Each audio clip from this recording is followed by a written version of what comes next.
Hi Mark, I'm Ting. Today's topic is Martin Pistorius, how my mind came back to life and no one knew. I'm in sophomore. My number is 10. Imagine being able to say, I'm hungry, I'm in pain, thank you, or I love you, being trapped inside your body, a body that doesn't respond to commands, surrounded by people, yet utterly alone, wishing you could reach out, to connect, to comfort, to participate. For 13 long years, that was my reality. Most of us never think twice about talking, about communicating. I thought a lot about it. I've had a lot of time to think. For the first 12 years of my life, I was a normal, happy, healthy little boy. But everything changed. Then everything changed. I contracted a brain infection. The doctors weren't sure what it was, but they treated me the best they could. However, I progressively got worse. Eventually, I lost my ability to control my movement, make eye contact, and finally, my ability to speak. While in hospital, I desperately wanted to go home. I said to my mother, "Went home." Those were the last words I ever spoke with my own voice. I eventually failed every test for mental awareness. My parents were told I was as good as not there, a vegetable, having the intelligence of a 3-month-old baby. They were told to take me home and try to keep me comfortable until I died. My parents, in fact my entire family's lives, became consumed by taking care of me the best they knew how. Their friends drifted away. 1 year turned to 2, 2 turned to 3. It seemed like the person I was began to disappear. The Lego blocks and electronic circuits I've learned as a boy were put away. I had been moved out of my bedroom into another, more practical one. I had become a ghost, a fading memory of a boy people once knew and loved. Meanwhile, my mind began knitting itself back together. Gradually, my awareness started to return. But no one realized that I had come back to life. I was aware of everything, just like any normal person. I could see and understand everything, but I couldn't find a way to let anybody know.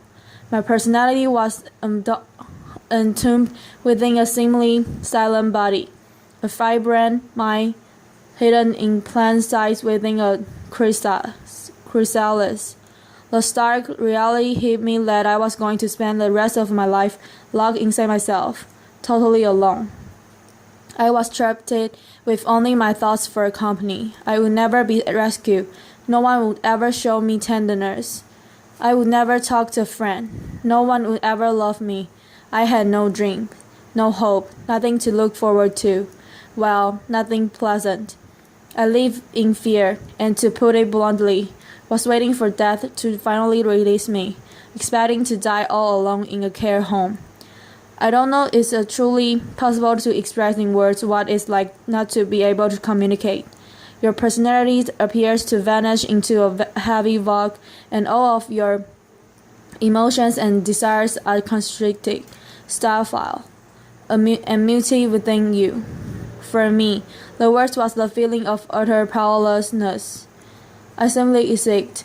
It's a very dark place to find yourself because, in a sense, you have vanished. Other people controlled every aspect of my life.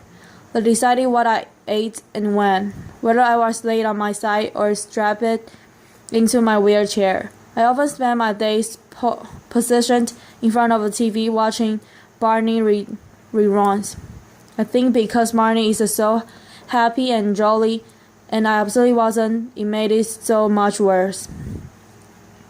I was completely powerless to change anything in my life or people's perceptions of me.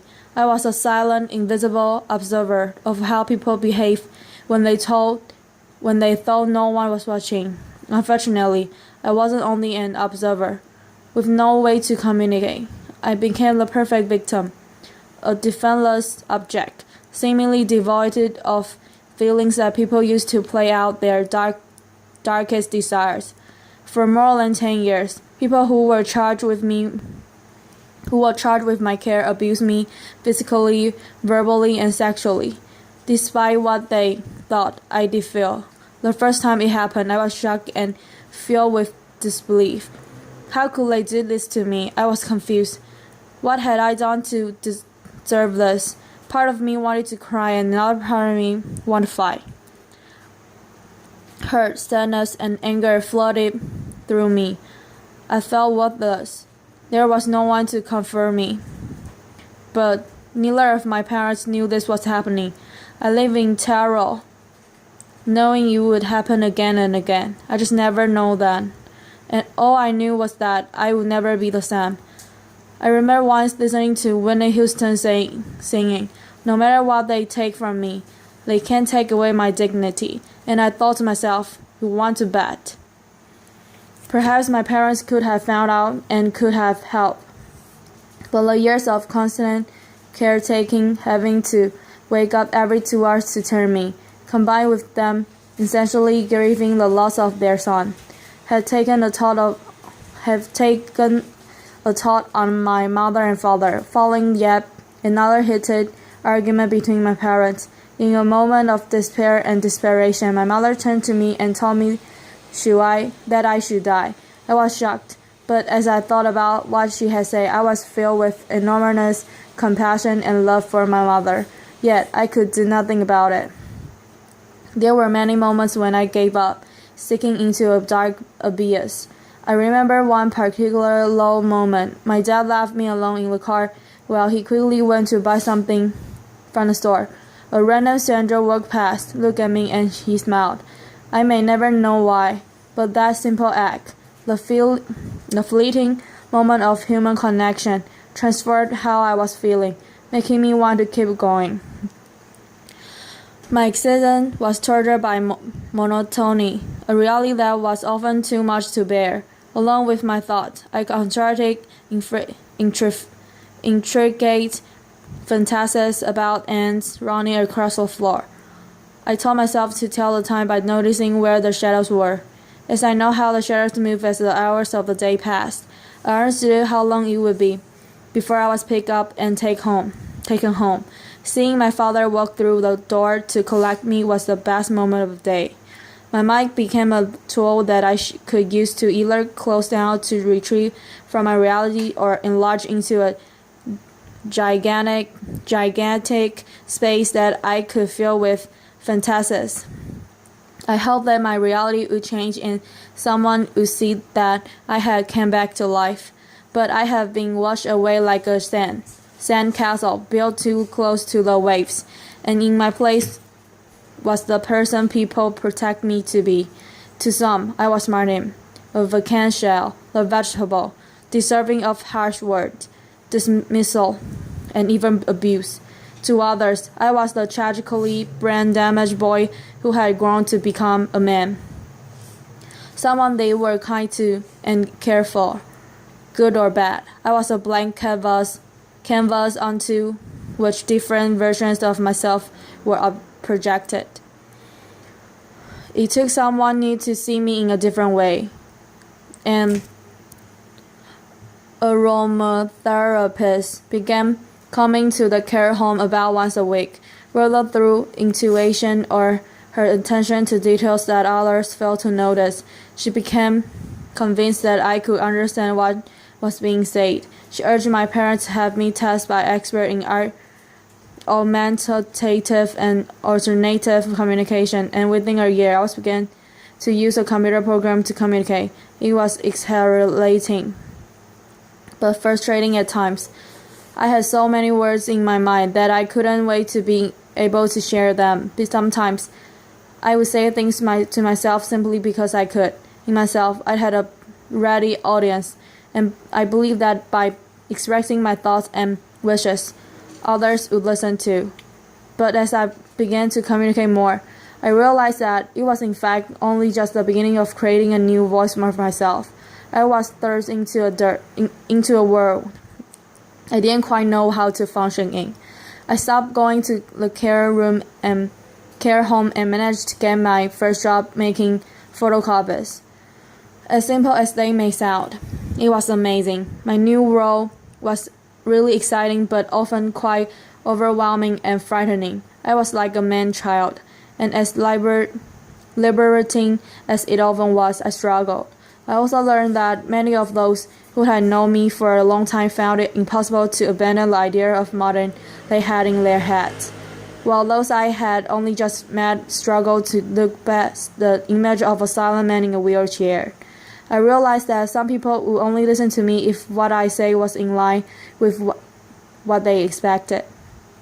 Otherwise, it was disregarded, and they did what they felt was best. I discovered that true communication is about more than merely physically conveying a message. It is about getting the message heard and respected. Still, things were going well. My body was slowly getting stronger. I had a job in computing that I loved, and had even got Kojak, the dog I had been dreaming about for years. However, I longed to share my life with someone. I remember staring out the window as my dad drove me home from work, thinking I have so much love inside of me and nobody to give it to.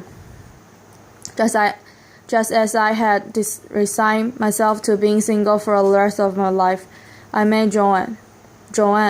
Not only is she the best thing that has ever happened to me, but Joanne helped me to challenge my own misconceptions about myself. Joanne said it was through my words that she fell in love with me. However, after all I had been through, I still couldn't shake the belief that nobody could truly see beyond my disability and accept me for who I am. I also really struggled to comprehend that I was a man. The first time someone referred to me as a man, it stopped me in my tracks. I felt like looking around and asking, who, me? That all changed with Joanne. We have an amazing connection, and I learned how important it is to communicate openly and honestly. I felt safe, and it gave me the confidence to truly say what I thought. I started to feel whole again, a man worthy of love. I began to reshape my destiny. I spoke out a little more at work. I asserted my need for independence and the people around me. Being given a means of communication changed everything. I used the power of words and will to challenge the preconceptions of those around me and those I had of myself. Communication is what makes us human, enabling us to connect on the deepest level with those around us, telling our own stories, expressing wants, needs, and desires, or hearing those of others by really listening. All this is now the world knows who we are, so who are we without it? True communication increases understanding and creates a more caring and compassionate world. Once I was perceived to be an inanimate object, a mindless phantom of a boy in a wheelchair.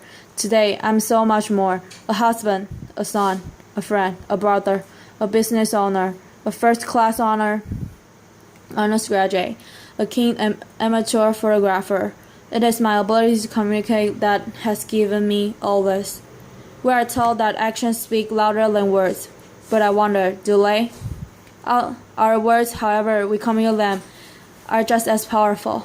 Whether we speak the words with our own voice, type them with our own size, or communicate them non-verbally to someone who speaks them for us. Words are among our most powerful tools. I have come to you through a terrible darkness, pulled from it by carrying souls and by language itself. The act of you listen to me today brings me farther into the